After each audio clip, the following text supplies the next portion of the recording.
Good evening, everyone. July 1st, first day of July, Wednesday. Mets just got done getting crushed by the Blue Jays, so back to 15 games under 500.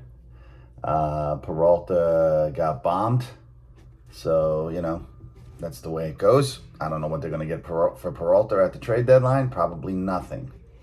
I didn't want to talk about the Met game today because the Mets season is now pretty much over. We're at July 1st, you're 15 games under 500, and the Mets are going to have, if you want to feel frozen out of New York and be by yourself and alone in the wilderness with nobody around, that's going to be the Mets this summer. They will no longer be any news unless they're going to make a few trades. And even then, they're not going to really make any trades that are going to impact the team. And I heard Steve Cohan with John Heyman. It was a very good interview. And I'm going to be very straight with you guys. I like Steve Cohan. I like what he had to say. I like his philosophy, okay? And I like he's pretty transparent in quite a few areas. And because of that transparency, you really can kind of pick apart a little bit of what he says. And one of the things I want to touch on real quick, which was fascinating, is so they fired Carlos Mendoza, and he discussed that. And what he said was, Mendy only had a half a year left on the contract, and if we're not going to re-sign him, rather than put him through the hell and the slow death of a season that they know they have no chance to win anymore, they decide to put him out of his misery and basically put a bullet in his head and a mercy shot, okay? And that's fine. They did him a favor. They did him a favor because he only had a half, he had this season on the contract. He was pretty much a lame duck manager. He then said that he's got Stearns on the contract for 5 years, and he has 2.5 left on that. He's 2.5 years in. They're at the midway point. Okay.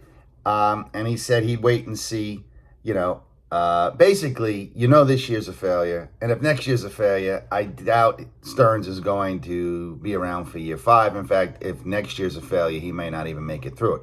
But what was really fascinating, what you guys can draw as a conclusion from that is simply this. If David Stern had a half a year on his contract and Mendoza had 5 years on his contract, guess who would have gotten fired last week? It wouldn't have been Mendoza. It would have been Stearns. The only reason why Stearns is here, and there's some truth. There's some truth to this. Is Cohen didn't want to churn and burn, through executives. So he's going to give Stearns a pass on this season. Okay, he's going to give him a pass on this season. And he's going to try to let him fix it, which he has fully admitted that is not going to be easy to do based on where the Met payroll is already and what's their budgetary constraints. And you can't be upset if the man's going to put a budget on the team, if the team is already the second highest payroll in baseball. Okay, so if you got a GM that can't work with that and basically blew the thing apart, and spent money doing it. It's one thing to blow it apart and rebuild and have money. And it's another thing, and Isaiah Thomas did this with the Knicks many years ago. Not only did he blow it up and blow it into smithereens and bits and, parts all over the place, they were stuck in the salary cap issue. And here's another situation, and this is eerily similar to the Knicks of the aughts. Okay, from 2003 through 2008 or 9, where they were bad and over the cap. Now, one of the things that's in that, so, Mets are bad and basically over the cap. And one of the things I'd have to caution Met fans on, which is very significant, is, and Cohen brought this up, and I have to agree with him, is they don't know what the rules are going to be after this season. What are going to be the salary cap rules and the parameters that are going to get laid out in the new collective bargaining agreement that baseball has yet to sign? I mean, they may not even be playing next year for all we know, everyone. I mean, it really could be a work stoppage. If they're smart, they won't do that. Well, that's a story for another time. and that's a podcast for another time, but I will say that he doesn't know, they don't know yet what their offseason is going to be, what they're going to be able to do anyway in the offseason, because they don't know what the collective bargaining agreement that hopefully would be hammered out is going to look like. So they don't even know. But right now, all things being equal, they're bad, and they're a very expensive bad team, which is the worst of both worlds. And they can't even get rid of a lot of these guys. So, not without absorbing the salary. So, he has really set this team back. I'm referring to David Stearns. So, the other thing I thought that was, so he touched on that. He did touch on the fact that he's not a baseball guy, and this is not his area of expertise. And I get it. He's going to let people do their job. And I think in the long run, he should be successful if he gets the right people in here. Is Stearns that right person?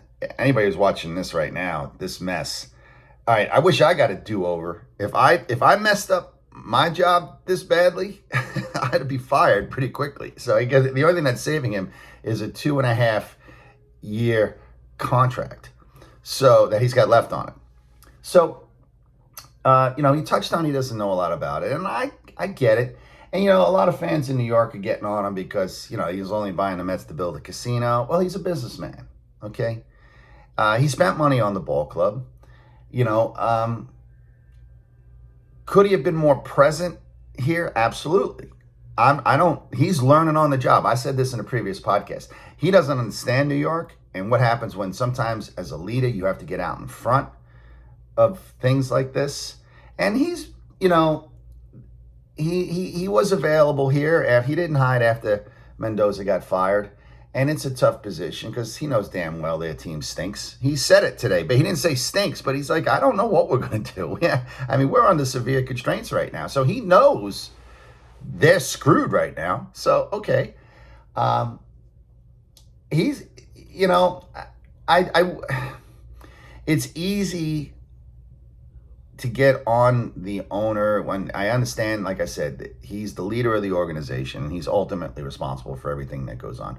But I will say that his philosophy was not wrong. He brought up something that was fascinating today, Cohan, and he said, listen, any owner that overly meddles in the affairs of his baseball people in any sport, so it could be football, it could be basketball.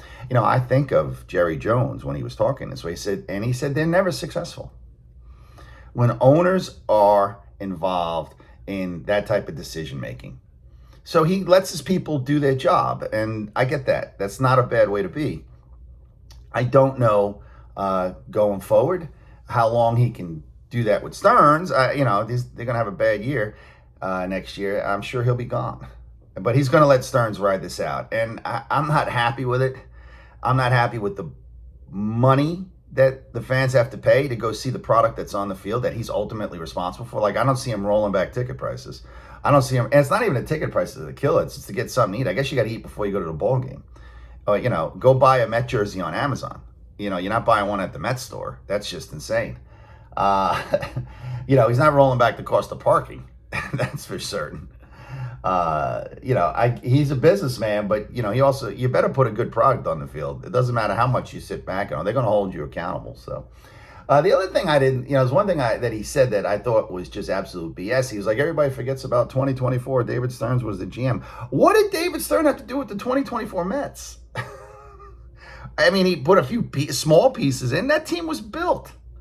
That team was built by Buck Showalter and Sandy Alderson, okay? 2 years earlier, they won 100 games. They had a down year in 2023, and they made the playoffs on the last day in 2024 and had a good playoff run.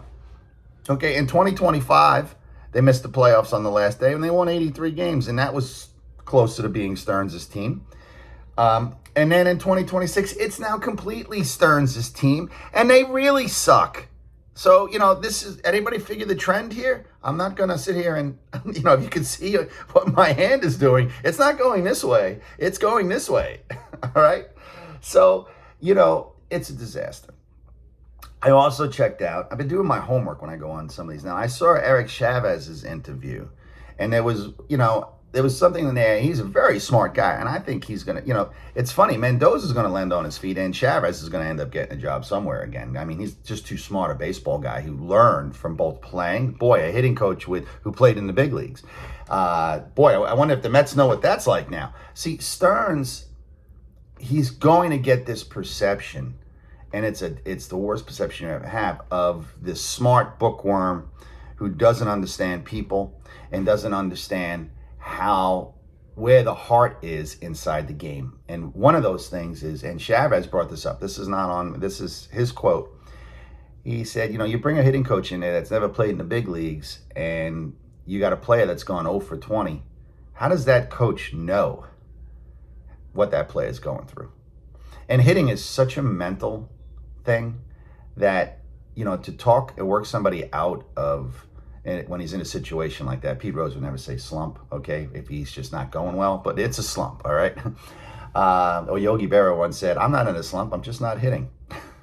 Those guys are special mentally, all right? It doesn't matter how good you are. At some point, everybody's got a different mental makeup. And I will say that you need people around who understand people. And I don't think Stearns understands people. All right. Cohan called him a very nice guy. I mean, Chavez had something interesting to say when he was fired. Okay. They didn't even thank him. Coaches put in tremendous hours. I mean, they're there before the ball players, and they're usually there after the ball players leave. They put in very long hours, and they don't make a lot of money. They do that because they want to be around the game after they've played in the big leagues, because they know the big leagues. You see, David, this is not rocket science over here, okay? They understand the pain of what it is to play this game, which is loaded with failure. Something that you, David Stearns, don't know about, and you, Stephen Cohen, are doing and giving him the benefit of the doubt on, all right? And I get it. I think also when you become that wealthy, that Cohen is, you can play a methodical, conservative game plan because you don't need to take chances. Why would you? Why would you gamble in the stock market if you're worth $800 billion, $500 billion? Just put them in, bonds and savings accounts and, and just collect the interest. And you couldn't spend that interest. Okay? So these guys are methodical. They're not risk takers in that regard anymore. They don't have to be. And I think that this methodical approach is where Steve Cohen likes to work. And that's okay. I don't have a problem with it. But the only thing, Mr. Cohen, that you got to understand is that this is New York, and New York is not known for its patience, okay? And it wants results quickly, or you just be prepared to get destroyed every day in a media capital of the world. I mean, ask James Dolan. Okay, the Knicks finally won, but he may have been the most disliked person the last 20 years in New York sports. He's right there. He's up there with some of the Giant GMs and some of the Jet GMs and head coaches. So,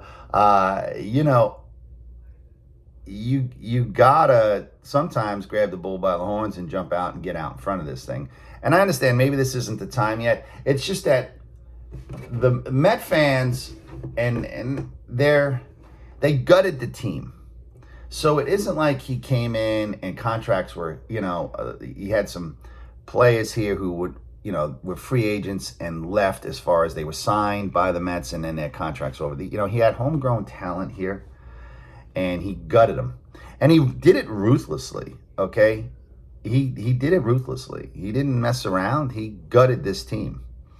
And they're homegrown players. And I think that is when you rip the Band-Aid off that way and that wound, and you're telling everybody, oh, look, it's healed.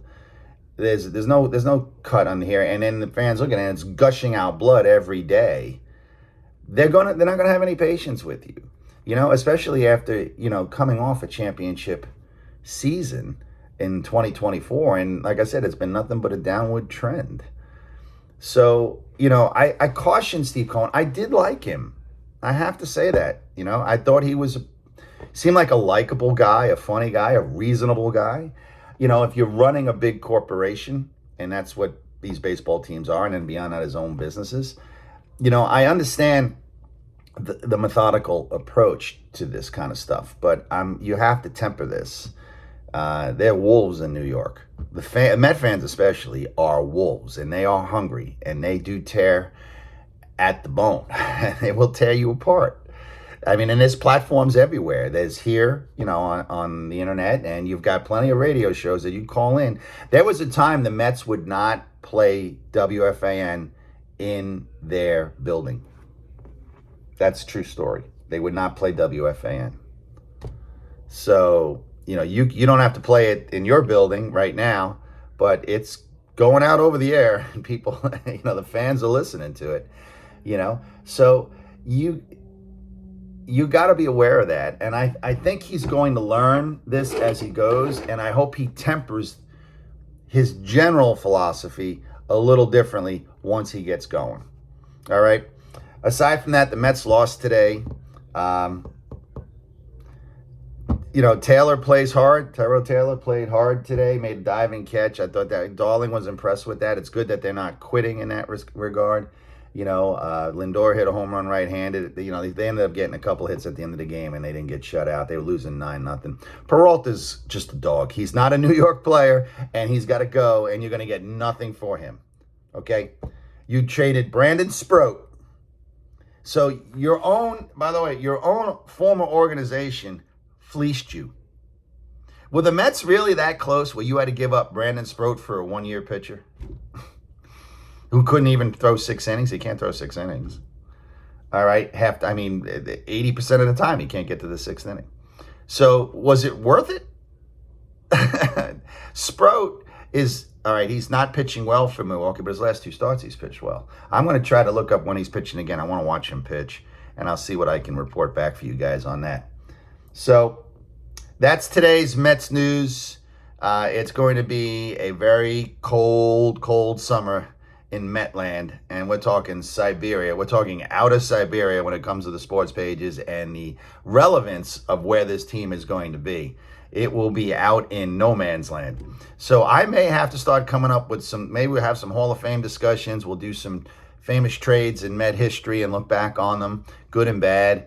Yankees have lost 7 in a row right now. They got massive injuries. It looks like they were able to hold on for about a week, and now the last 2 weeks have just turned into a disaster. However, the Yankees have one thing going for them, and that is the American League is very weak this year. Okay? If the Yankees can be 10 games over 500 and get half their team back, they're going to go to the playoffs. And if they don't, it will be a massive collapse. And I would think that Cashman will probably get fired. And they've been successful, but they haven't won. Right? 17 years for the Yankees, and they haven't won. So, I'd be done with Cashman. But that's the story for another time. All right? This is Tony Saraceno. You guys enjoy the upcoming July 4th weekend. It'll be a long weekend. We're going to celebrate our nation's 250th anniversary. And whether you're a liberal or a conservative, I would always say this. I just got back from a 2-week trip where I went to other countries. Okay, and I have to be very serious, and I'm a moderate politically. I probably lean I guess like most people. Not that you guys really care, but economically, I tend to be pretty conservative, and socially, I tend to be pretty liberal, especially for the LGBTQ type of things. If you're not hurting anybody else, that's fine. Although there are some limitations to that as far as transgender females playing sports and that kind of stuff. I'm not getting into that. I will say, after traveling around, and I mean this sincerely, that there is no other country that I would rather live in than the United States of America. And if you can run around and hate the president, and you can hate Republicans, or Republicans, you can hate Democrats when the Democrats are in office, you can run around and threaten to leave and all this. I went to 4 countries, and I will tell you straight out, I don't care about life expectancy. I don't care about who's first in math or science, okay? And, many things as far as birth rates. It doesn't make any difference to me. In the United States, we have one tremendous gift here, and it's just one word, and it's called opportunity. And this is what this country does have. No matter who's president, you can find a way to strive and succeed and raise yourself far above to where you started. I believe Stephen Cohan did that. I mean, just to name him, and he's a billionaire. So you have, if you have some smarts, you have some good luck, you have a hard work ethic, this country will allow you to succeed unlike any other, and that's what's special about it. So we'll go in and we're going to say happy birthday to the United States. Try to live up to the ideals that what our Constitution and Declaration of Independence have said, and the Gettysburg Address, all the great documents that made up our history. We hope we try to strive to those ideals, and as we celebrate our country's 250th birthday. You guys take care. I'll see you tomorrow.